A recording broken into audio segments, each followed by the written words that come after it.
Anggota militer yang tak kenal takut dari resimen ke-255 Rusia menyerbu posisi pertahanan Ukraina di dekat Kurakovo dan meledakkan ruang galian angkatan bersenjata Ukraina dengan ranjau anti-tank.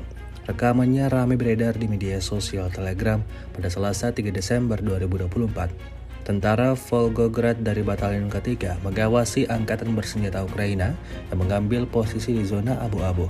Kemudian diputuskan untuk bergerak maju dan menghancurkan prajurit beserta bentengnya.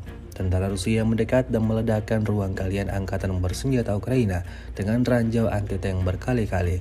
Hingga video ini beredar, beragam respon diberikan warganet.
Download Tribun X sekarang, menghadirkan lokal menjadi Indonesia.